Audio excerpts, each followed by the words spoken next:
Oke, halo, selamat malam. Pada kesempatan kali ini, kami dari kelompok 3B akan mempresentasikan hasil infografis kami tentang beragam gangguan abiotik antropogenik terhadap pengelolaan hutan di Kabupaten Bogor. Sebelum itu, perkenalkan, nama saya Bernard Adolf Christopher Hulean dengan NIM 24545309 KT 1093.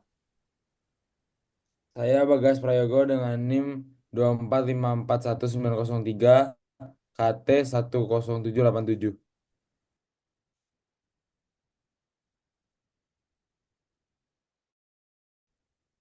Saya Aditya Pergasiawan dengan NIM 2454248.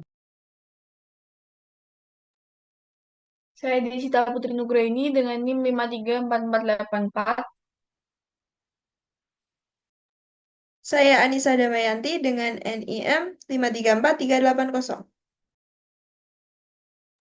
Saya Jelat Sandra Madina dengan NIM 5395500. Saya Chelsea Aulia Arifta Fahira dengan NIM 245397779 KT 10756.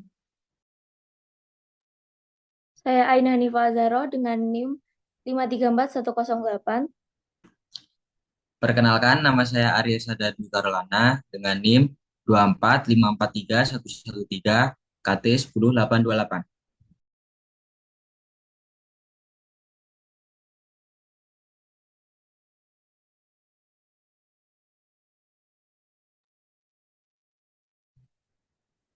Baik, yang pertama eh, pengertian gangguan abiotik dan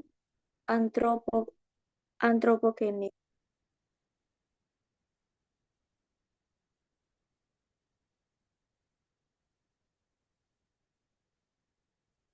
Gangguan abiotik merupakan gangguan yang tidak disebabkan oleh patogen dan tidak menular atau non-infeksius.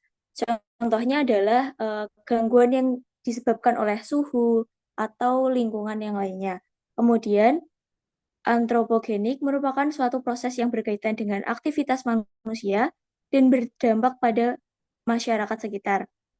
Nah, contohnya adalah salah satunya penebangan liar oleh manusia atau yang bisa menyebabkan deforestasi.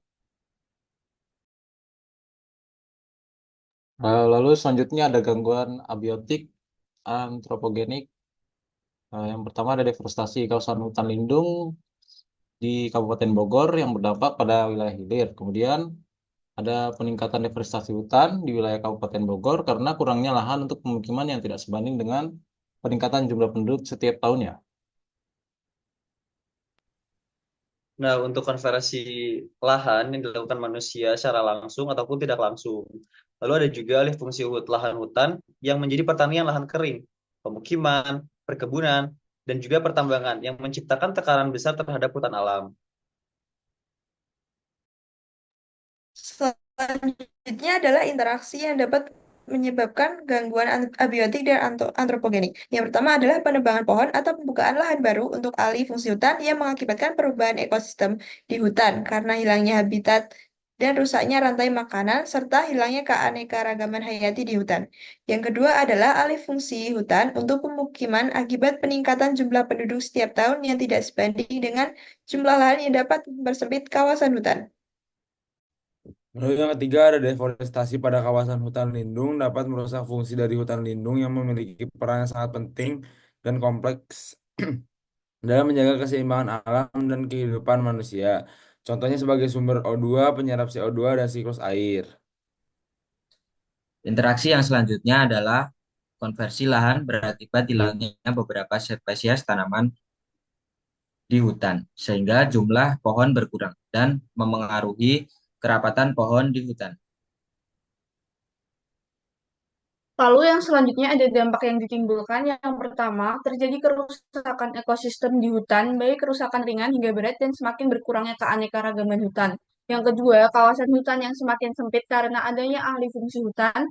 Yang ketiga, hilangnya keseimbangan alam dikarenakan hutan lindung yang tidak dapat mempertahankan fungsinya.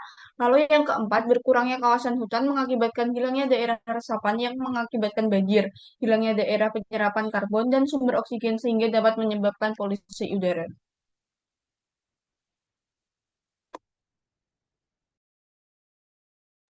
Selanjutnya adalah pencegahan dan pengendaliannya. Yang pertama adanya reboisasi atau penanaman kembali di kawasan hutan yang terdeforestasi. Kemudian dilakukannya penghijauan di kawasan non-hutan karena hutannya rusak tidak akan berfungsi dengan normal. Pencegahan dan pengendalian selanjutnya dapat dilakukan dengan penerapan sistem tebang pilih yang dilakukan untuk mengurangi laju deforestasi. Dan selanjutnya yaitu sosialisasi pentingnya menjaga kelestarian kepada masyarakat untuk meningkatkan pemahaman masyarakat mengenai pentingnya menjaga kelestarian kawasan hutan karena fungsinya yang sangat penting bagi keseimbangan alam.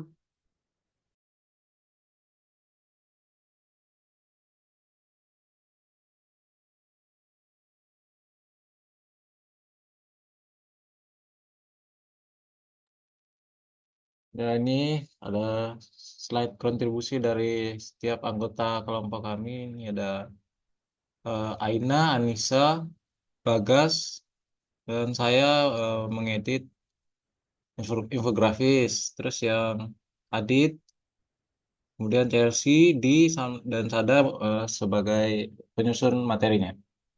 Mungkin itu saja presentasi infografis dari kami. Sekian dan terima kasih.